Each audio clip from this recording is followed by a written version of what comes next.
Students, आज हम start कर रहे हैं chapter 2 class 10th acid base and salts. ठीक है, बहुत सारे स्टूडेंट्स का रिक्वेस्ट आ रहा था कि 10th का भी वीडियो बनाइए मैम, 10th का भी वीडियो बनाइए। तो आप सबसे मेरी रिक्वेस्ट है, चैनल को सब्सक्राइब करें, वीडियो को देखते रहें। दूसरी चीज़, इस चैप्टर का असाइनमेंट मैंने बनाया है और उसका डिस्क्रिप्शन में मैं लिंक दे दूंगी। आप वो क्वेश्चन सॉल्व कीजिए। 10 क्वेश्चंस हैं जो कि आज के पढ़ाए हुए टॉपिक से रिलेटेड हैं। ठीक है, चलिए चैप्टर में आगे बढ़ते हैं। तो सबसे पहले हम एसिड और बेस समझ लेते हैं। एसिड क्या होती है, बेस क्या होते हैं। देखिए, पहले हम दोनों में डिफरेंसेस देख लेते हैं। फर्स्ट डिफरेंस क्या होता है, एसिड्स क्या होते हैं। एसिड्स वो हैं जो कि ब्लू लिटमस को रेड में चेंज कर लेते हैं, turns blue litmus to red.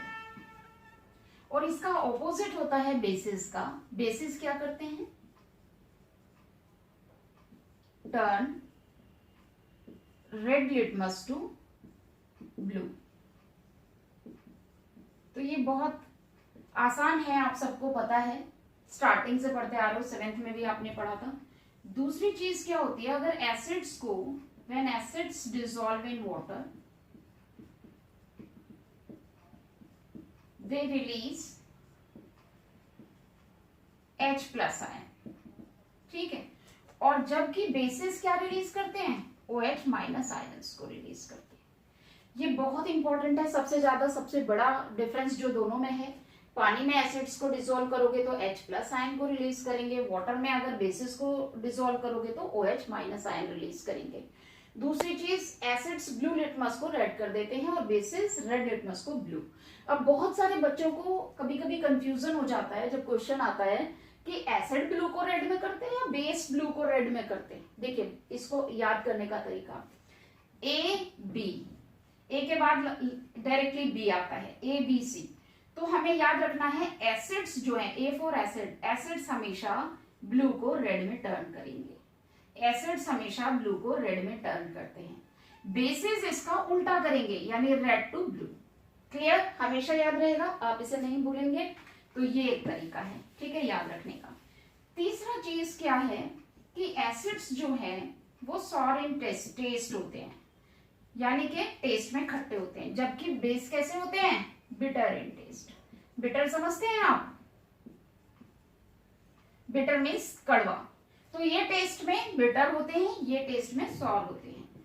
ठीक है, फोर्थ पॉइंट, हम अगर इनका डिफरेंस देखें तो पीएच स्केल से निकालते हैं। पीएच स्केल क्या चीज है, पीएच स्केल एक ऐसा स्केल बनाया गया है जो कि 0 से स्टार्ट होके 14 पे फिनिश हो जाता है और सेंटर पॉइंट इसका लिया गया है 7। तो 0 से 7 तक जिनकी भी पीएच होगी, ये पीएच स्केल है, 0 से लेकर 7 तक जिन सब्सटेंसेस की, जिन कंपाउंड्स की, जिन सॉल्यूशंस की पीएच मेजर होगी वो कहलाएंगे एसिड्स।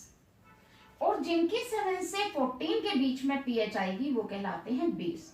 अब जिनकी 7 होती है वो क्या होते हैं, वो न्यूट्रल हो जाते हैं, यानी ना वो एसिड होते हैं ना वो बेस होते हैं, तो उन्हें क्या कहेंगे, न्यूट्रल। जैसे कि अगर हम एग्जांपल ले लें तो वाटर, वाटर ना एसिड है और ना ही वाटर बेस है, तो बेस वाटर क्या है, न्यूट्रल है।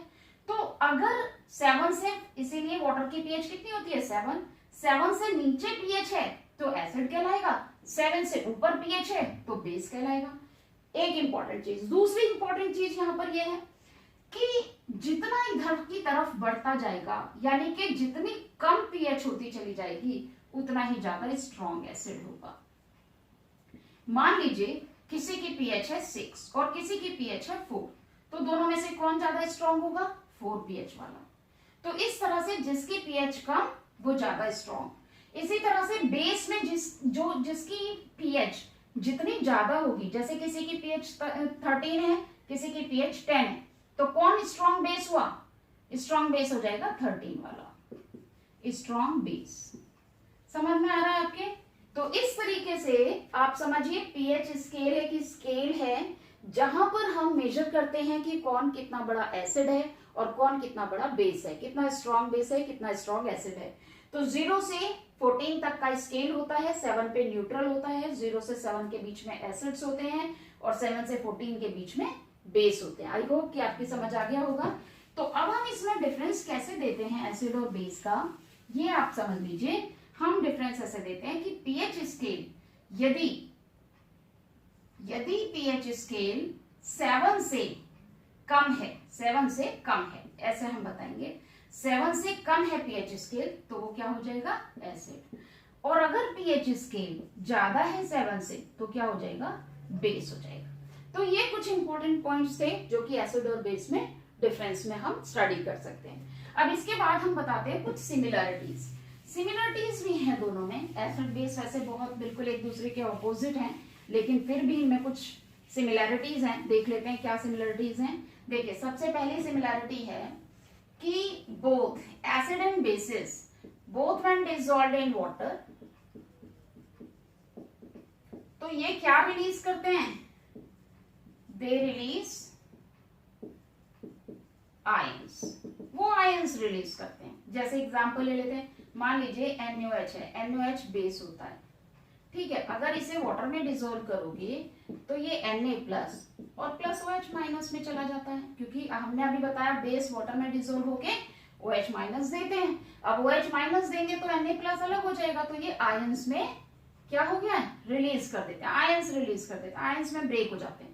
इसी तरीके से अगर एसिड है आपके पास, उसको वाटर में डिसॉल्व करोगे तो H plus plus Cl minus ions देगा। तो एक तो ये चीज हुई कि दोनों ही एसिड और बेसिस को जब वाटर में डिसॉल्व करते हैं तो आयंस देते हैं, ठीक है। दूसरी चीज, जब ये आयंस में आयंस देते हैं तो आयनिक सॉल्यूशन जो है, आयनिक सॉल्यूशन किसी का भी होता है वो गुड कंडक्टर ऑफ इलेक्ट्रिसिटी होता है, गुड कंडक्टर ऑफ इलेक्ट्रिसिटी। तो ये बहुत बड़ी चीज है कि जब भी एसिड्स को वाटर में डिसॉल्व कर दो या बेस को वाटर में डिसॉल्व कर दो, जो सॉल्यूशन होगा क्योंकि उसमें आयंस प्रेजेंट हैं तो वो गुड कंडक्टर ऑफ इलेक्ट्रिसिटी हो जाता है। क्लियर। अब तीसरी चीज इसमें क्या इंपॉर्टेंट है, जो दोनों में सिमिलैरिटी है। देखिए अगर एसिड बेस से रिएक्शन कर ले या बेस एसिड से रिएक्शन कर ले या एसिड बेस से रिएक्शन कर ले, दोनों के लिए है, तो ये बनाते हैं सॉल्ट प्लस वाटर। तो ये क्या बनाते हैं, सॉल्ट प्लस वाटर। तो ये दोनों में सिमिलैरिटी है। अगर हम एसिड्स में पढ़ेंगे तो एसिड में भी सेम लाइन पढ़ेंगे, बेस में पढ़ेंगे तो भी सेम लाइन पढ़ेंगे कि जब एसिड बेस से रिएक्शन करते हैं तो सॉल्ट एंड वाटर बनता है, और जब बेस एसिड से रिएक्शन करेंगे तो भी सॉल्ट एंड वाटर बन रहा है। तो इस तरीके से इसका भी एक एग्जाम्पल मैं आपको बता देती हूँ कि किस तरीके से बनेंगे। देखिए अगर मेरे पास मान लीजिए मैं एक एसिड और एक बेस ले लेती हूँ, एसिड और बेस मैंने लिया, मान लीजिए बेस NaOH है और एसिड हमने HCl ले लिया है, ठीक है। तो रिएक्शन में क्या बनेगा, पहले का पॉजिटिव दूसरे के नेगेटिव से जुड़ता है। ये हमेशा याद रखिए, आपको नहीं पता चल रहा है कैसे रिएक्शन होगी, तो कैसे होगी, पहले का पॉजिटिव दूसरे के नेगेटिव से, तो क्या बनाएगा NaCl प्लस OH और H मिलके क्या बनाएंगे, वाटर। तो ये NaCl क्या होता है, सॉल्ट, और ये क्या हो गया, वाटर। तो when acid react with base और base react with acid, they will produce salt and water. Clear. तो यहां तक हो गया ये। इसके बाद हम पढ़ेंगे इंडिकेटर्स। इंडिकेटर्स क्या होते हैं, देखिए बहुत इंपॉर्टेंट चीज है इंडिकेटर्स। पहले समझ लेते हैं इंडिकेटर होता क्या है, ठीक है। मतलब दीज सब्सटेंसेस, मैं आपको बता देती हूँ, आप नोट कर सकते हैं। These substances changes their color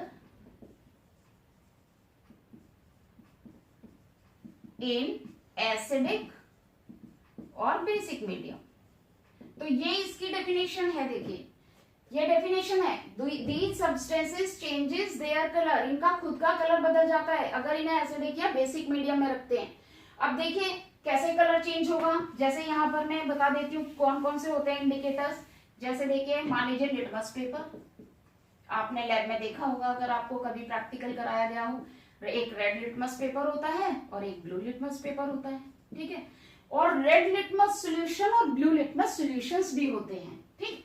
तो एक चीज तो ये हुई। दूसरा होता है एक methyl orange. Methyl orange orange colour का एक पाउडर होता है, तो उसको अगर वाटर में डिसॉल्व कर दें तो सॉल्यूशन बन जाता है। तो मिथाइल ऑरेंज भी एक इंडिकेटर का काम करता है, ठीक है। तीसरी चीज होती है फिनोल्फ्थलीन।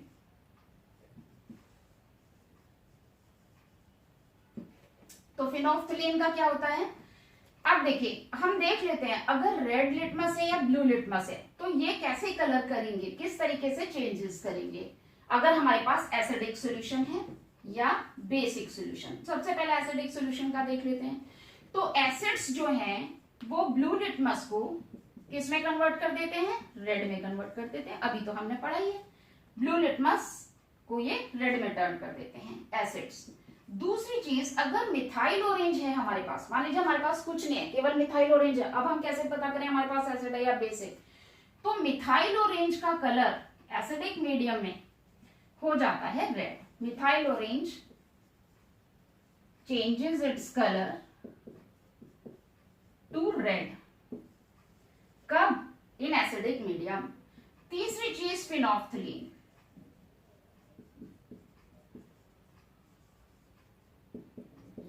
फिनोफ्थलीन रिमेन्स कलरलेस, तो ये कलरलेस रह जाती है।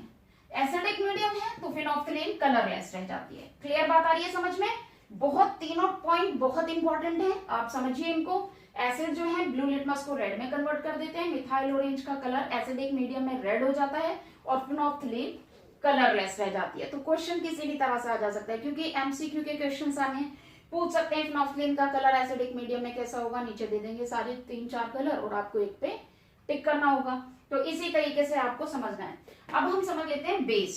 बेस में क्या होता है, देखिए बेस जो है आपको पता है वो ब्लू लिटमस को नहीं लेकिन रेड लिटमस को किस में कन्वर्ट कर देते हैं, ब्लू में कन्वर्ट कर देते हैं। कौन, बेस रेड को ब्लू में टर्न करेंगे। मिथाइल ऑरेंज का कलर कैसा हो जाएगा, येलो हो जाता है, किसमें, बेस में। बेस में मिथाइल ऑरेंज का कलर येलो हो जाता है और फिनोफ्थलीन का कलर बेस में कैसा हो जाता है बताइए, पिंक कलर हो जाता है। तो ये आपको ध्यान रखना है। मैंने एसिड और बेस दोनों में आपको बताया है, ये इंडिकेटर्स हैं और ये मैंने यहाँ आपको बता दिया है कि इनके कलर्स कैसे कैसे चेंज होते हैं। ठीक है, तो ये बहुत इंपॉर्टेंट है। स्टार्ट करते हैं क्लासिफिकेशन ऑफ एसिड्स। ठीक है, तो क्लासिफिकेशन ऑफ एसिड्स में एसिड्स को कैसे क्लासिफाइड करेंगे। एसिड्स दो तरह के होते हैं, ठीक है, एक होता है ऑर्गेनिक एसिड और दूसरे होते हैं मिनरल एसिड्स। तो ये हम कैसे पता करें कि कौन सा ऑर्गेनिक एसिड है कौन सा मिनरल एसिड है। देखिए ऑर्गेनिक एसिड्स जो हैं वो प्लांट्स मिनरल से मिलते हैं और एनिमल से मिलते हैं, एक्सट्रैक्ट किए जाते हैं। जबकि मिनरल एसिड्स जो है कहां से मिलते हैं, from the mineral of earth.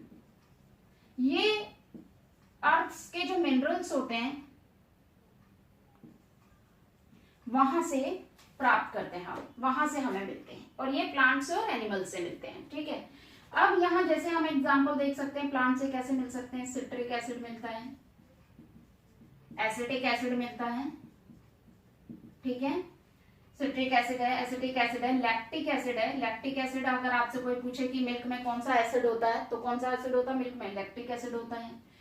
और जो मिनरल एसिड्स होते हैं ये बेसिकली मैन मेड होते हैं, ये आप ध्यान रखेंगे। दोनों में मेन डिफरेंस क्या है, ये प्लांट से और एनिमल से यानी नेचुरली हम इन्हें ले रहे हैं, प्राप्त कर रहे हैं, लेकिन मिनरल एसिड्स जो है वो मैन मेड हैं। ठीक, अब यहाँ पर देखना लैक्टिक एसिड जो है वो मिल्क से मिलता है हमें। दूसरी चीज क्या है कि ऑर्गेनिक एसिड्स जो है ये वीक एसिड होते हैं, वीक एसिड होते हैं। कैसे होते हैं, वीक एसिड है, ये प्लांट से मिलता है एनिमल से मिलता है, इनके एग्जाम्पल्स हो गए और ये वीक एसिड्स होते हैं। जबकि ये कैसे एसिड है, स्ट्रॉन्ग एसिड है। अगर हम इनके एग्जाम्पल लें यानी कि मिनरल एसिड के एग्जाम्पल लें जैसे कि हमने ऑर्गेनिक एसिड के लिए, तो इसका होता है HCl, HNO3, H2SO4, इस तरह से इनके स्ट्रॉन्ग एसिड्स होते हैं। तो इनको हम ये क्या है, ये हार्मफुल नहीं है, नॉट हार्मफुल टू ईट और ड्रिंक। अगर हमें इनको खाना पड़ रहा है या फिर पीना पड़ रहा है, ड्रिंक कैसे करोगे आप, जैसे मान लीजिए कार्बोनिक एसिड होता है, सॉफ्ट ड्रिंक में होता है, कार्बन डाइऑक्साइड को वाटर में मिला देते हैं तो वो हम ले सकते हैं। लेमन में जो है वो सिट्रिक एसिड प्रेजेंट होता है, वो हम शिकंजी पीते हैं तो उसमें हम पी लेते हैं। ठीक है, एसिडिक एसिड पिकल्स में यूज होता है। ये सारे स्ट्रॉन्ग एसिड हैं, ये बहुत ज्यादा हार्मफुल है। इवन इनके डाइल्यूट सॉल्यूशंस भी आप कर लोगे, डाइल्यूट सॉल्यूशन इन एसिड्स के वो भी हार्मफुल हैं, बहुत ज्यादा हार्मफुल है, आपको बर्न कर सकते हैं। तो ये बेसिकली मैंने आपको बताया कि जो एसिड्स हैं वो दो तरह के होते हैं, ऑर्गेनिक एसिड, मिनरल एसिड। ये नेचुरली हम इनको लेते हैं, जबकि ये मैनमेड हैं। ये वीक एसिड्स होते हैं तो हम खा सकते हैं इनको, लेकिन ये स्ट्रॉन्ग एसिड्स होते हैं तो इनको इनके साथ हम प्ले नहीं कर सकते हैं। यही आपको कहा जाता है स्टूडेंट्स को कि जब आप केमिस्ट्री लैब में काम करते हैं तो बहुत सिंसियर केयरफुल होकर के करिए, क्योंकि अगर ये आपके फेस पर गिर जाए, आपके हाथ पर गिर जाए तो वहां से बर्न कर देंगे स्किन को। क्लियर? तो ये चीज हो गई ऑर्गेनिक एसिड और मिनरल एसिड की। अब हम पढ़ लेते हैं कि एसिड्स की रिएक्शंस कैसे, एसिड अपनी रिएक्शन कैसे दिखाते हैं, किस तरीके से ये इनकी रिएक्शंस होती हैं, क्या प्रॉपर्टीज होती हैं इनकी। तो प्रॉपर्टीज में मेनली अभी हमने पढ़ लिया है कि ये फिजिकल प्रॉपर्टीज हम पढ़ चुके हैं कि ब्लू लिटमस को रेड लिटमस में कन्वर्ट कर रहे हैं, टेस्ट में ये सॉर होते हैं, ठीक है। इस तरह की हमने प्रॉपर्टीज पढ़ ली। अब हम पढ़ लेते हैं chemical properties of acids. Chemical properties of acids. अब देखिए ये हम कैसे देखेंगे। जैसे सबसे पहला जो बहुत इंपॉर्टेंट है, रिएक्शन विद मेटल्स, बहुत इंपॉर्टेंट है। रिएक्शन विद मेटल्स हम कैसे पढ़ेंगे? जब भी मेटल के साथ एसिड रिएक्ट करते हैं, ठीक है, तो क्या बना देते हैं, ये सॉल्ट बनाएंगे और प्लस हाइड्रोजन गैस को रिलीज कर देते हैं। एग्जाम्पल ले लेते हैं, मेटल मान लीजिए मेरे पास जिंक है, एसिड हमने H2SO4 ले लिया है, तो बना देगा क्या, ZnSO4 प्लस H2, ठीक है। अब ये जो हाइड्रोजन गैस है, actually this is the lab preparation for hydrogen gas. Hydrogen gas की लैब प्रिपरेशन है और इसकी पूरी वीडियो का लिंक मैं डिस्क्रिप्शन में डाल दूंगी कि आप लैब में कैसे हाइड्रोजन गैस बना सकते हैं और आपको कैसे पता चले कि हाइड्रोजन गैस ही रिलीज हो रही है, पॉप साउंड प्रोड्यूस करती है। टेस्ट ट्यूब में अगर आप जलती हुई मैच स्टिक लेकर के आएंगे तो वहां पर एक साउंड प्रोड्यूस होगी जिसे पॉप साउंड कहते हैं, और वो पॉप साउंड बहुत अच्छे से हमने दिखाई है, उसमें लैब में हमने बना करके दिखाया हाइड्रोजन गैस कैसे बनती है। आप वो जरूर वॉच करिए वीडियो, आपको पता चलेगा। तो ये लैब मेथड है, ठीक है। अब मेटल से जब हम रिएक्शन एसिड की करा रहे हैं तो यहाँ एक इंपॉर्टेंट क्वेश्चन आपकी एनसीईआरटी की बुक में आता है, वो ये है कि मान लीजिए कि ये मेटल का कंटेनर है, मान लीजिए कॉपर का कंटेनर है। अब इसमें अगर हम कर्ड रख दें तो we should not keep the curd in metallic vessel. Why? क्यों? ये क्वेश्चन आपके यहाँ है, बहुत इंपॉर्टेंट क्वेश्चन है। तो क्यों नहीं रखते हैं? मेटल जो है वो एसिड से, कर्ड में कौन सा एसिड होता है, लैक्टिक एसिड, अभी आपने पढ़ा, क्योंकि मिल्क में लैक्टिक एसिड होता है वही कर्ड में होता है। तो जब कॉपर एसिड से रिएक्ट करेगा तो ये पॉइजनस सब्सटेंस बना देता है, पॉइजनस सब्सटेंस बनाएगा। अब इस कर्ड को, यानी इस कर्ड को जब आप खाएंगे तो ये पॉइजनस सब्सटेंस आपकी बॉडी में पहुंच जाएगा, तो आपको क्या हो जाएगी, फूड पॉइजनिंग हो जाएगी। तो ये ना हो इसलिए मना किया जाता है कि मेटल के वेसल्स में कर्ड को ना रखा जाए। समझ में आ रहा है आपके? तो ये बहुत इंपॉर्टेंट चीज है, क्योंकि मेटल की रिएक्शन एसिड से होने के बाद यहाँ पे हाइड्रोजन गैस रिलीज हो रही है और ये मेटल से रिलेटेड क्वेश्चन है जो बहुत इंपॉर्टेंट है और आप याद रखेंगे, ठीक है। तो एक क्वेश्चन तो ये हुआ, और एक प्रॉपर्टी ये हो गई मेटल के साथ। दूसरी प्रॉपर्टी हम बता देते हैं कि अगर एसिड रिएक्ट करते हैं किसके साथ, acid reacts with base, base के साथ अगर ये रिएक्ट करें तो कैसी रिएक्शन होगी, दोनों में सिमिलैरिटी होती है, वो मैंने अभी आपको बता दिया था। बेस अगर हमारे पास NaOH है और एसिड है तो ये NaCl प्लस H2, यानी कि क्या बना देते हैं, वाटर निकाल देते हैं और NaCl बन जाता है। तो ये रिएक्शन कैसी कहलाती है, न्यूट्रलाइजेशन की रिएक्शन कहलाती है चिल्ड्रन। ये न्यूट्रलाइजेशन रिएक्शन के नाम से इंपॉर्टेंट है, तो आपसे पेपर में पूछा जा सकता है, what do you mean by neutralization reaction, what are the products of the neutralization reaction. तो आपको बताने पड़ेंगे NaCl एंड वाटर। कब होती है न्यूट्रलाइजेशन की रिएक्शन, जब एसिड बेस से रिएक्ट करते हैं। तो इस तरह से छोटी छोटी लाइन में से भी एमसीक्यूज बन सकते हैं, आपको ये ध्यान रखना है, ठीक है। तो ये हुआ एसिड की रिएक्शन बेस के साथ। अब हम देख लेते हैं एसिड की रिएक्शन किसके साथ दिखाएंगे, acids reacts with carbonates and bicarbonates. देखिए कैसे, ये भी बहुत इंपॉर्टेंट रिएक्शन है, यहाँ एक क्वेश्चन बहुत इंपॉर्टेंट बनता है। कार्बोनेट का मतलब है जैसे HCl मैंने लिया, और कार्बोनेट का मीनिंग है जैसे CaCO3 के साथ रिएक्शन कर ले, या Na2CO3 के साथ भी कर सकता है। मान लीजिए इसके साथ भी दिखा सकते हैं, लेकिन हम Na2CO3 के साथ ले लेते हैं, वो ज्यादा ठीक रहेगा। तो देखिए यहाँ बन जाता है NaCl, क्योंकि यहाँ पे 2 है तो यहाँ 2 लगाना होगा, क्योंकि 2NaCl बन जाएगा। ठीक है, मैंने आपको बताया था पहले का अगर नेगेटिव ले रहे हैं तो दूसरे का पॉजिटिव होगा, और पहले का पॉजिटिव ले रहे हो तो दूसरे का नेगेटिव होगा। अब यहाँ पर बचे ये रिएक्शन, समझिए आप कैसे होगी। यहाँ बचे 2H और यहाँ बचे CO3। देखिए बच्चों, आपको रटने की जरूरत नहीं है, समझ लीजिए। इसमें से एक ओ निकल के यहाँ जाएगा तो क्या बना लेगा H2O। अब एक ओ यहाँ निकला तो यहाँ क्या बचा CO2, तो ये दोनों चीजें यहाँ बन जाएंगी H2O plus CO2। This is the way to react with carbonates. ठीक है, अब ये रिएक्शन हम दिखाते हैं दूसरी बाइकार्बोनेट्स के साथ। मान लीजिए HCl, बाइकार्बोनेट्स क्या होते हैं, जैसे NaHCO3। ठीक है, सोडियम बाइकार्बोनेट या सोडियम हाइड्रोजन कार्बोनेट, ये नाम होता है इसका। अब देखिए Na तो Cl से ही रिएक्ट करेगा तो NaCl बन गया। अब यहाँ देखिए एक H यानी कि 2H हो गए। अब एक ओ यहाँ से निकलेगा H2O। अब एक ओ यहाँ से चला गया तो बचा क्या CO2, तो प्लस CO2। तो आप याद रखेंगे कि कार्बोनेट से रिएक्ट करें या बाइकार्बोनेट से, कार्बन डाइऑक्साइड गैस हमेशा रिलीज होगी।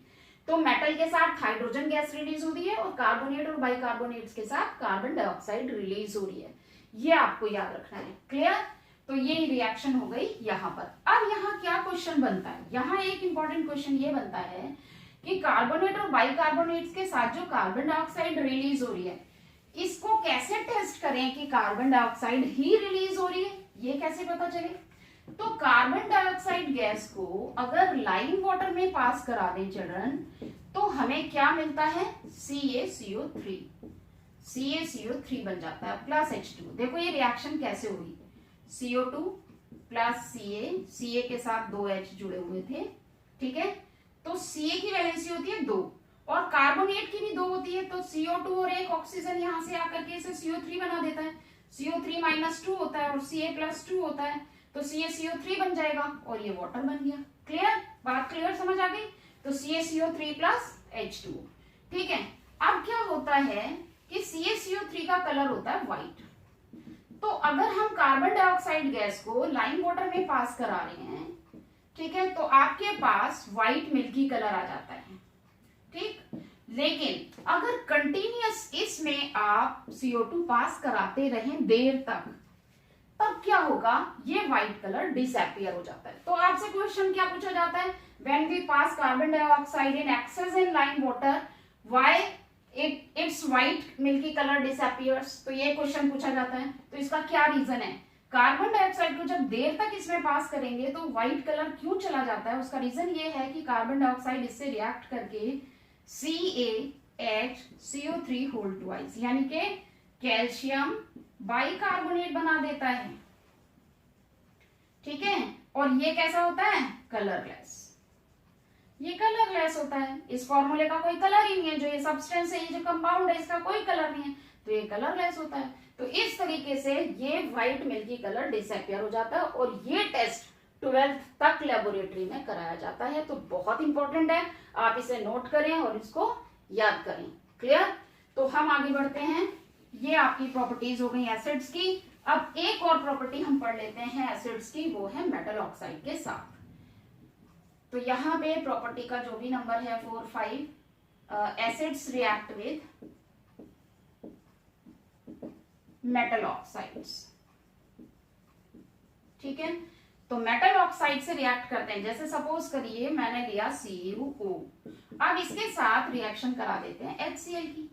ठीक है, तो क्या बनेगा, ये मेटल है, क्लोराइड से रिएक्ट करेगा तो CuCl2 बना देता है। ठीक, अब 2 Cl है तो यहाँ पे 2 करना पड़ेगा बैलेंस करने के लिए, तो ये क्या बन जाएगा, प्लस H2O। तो इस तरह से रिएक्शन हो जाती है। मेटल ऑक्साइड्स के साथ रिएक्ट करके ये सॉल्ट्स बना लेते हैं, क्योंकि मेटल जब नॉन मेटल से रिएक्ट करती है तो सॉल्ट्स बन जाते हैं। तो इस तरीके से हमने बताया एसिड्स मेटल से रिएक्ट करके क्या बना लेते हैं, सॉल्ट एंड वाटर बना लेते हैं। क्लियर, तो अब हम अगली वीडियो में क्या पढ़ेंगे, अगली वीडियो में हम इससे ज्यादा पढ़ेंगे, यानी इसके आगे का पढ़ेंगे, बेसिस के बारे में पढ़ेंगे और फिर उसके बाद पढ़ेंगे हम सॉल्ट्स के बारे में। तो ये सारे जो नोट्स मैंने आपको दिए हैं, अभी जो समझा है उसको आप याद कीजिए, समझिए उनको और चैनल को हमारे सब्सक्राइब कीजिए, वीडियो वॉच करते रहिए। Thank you.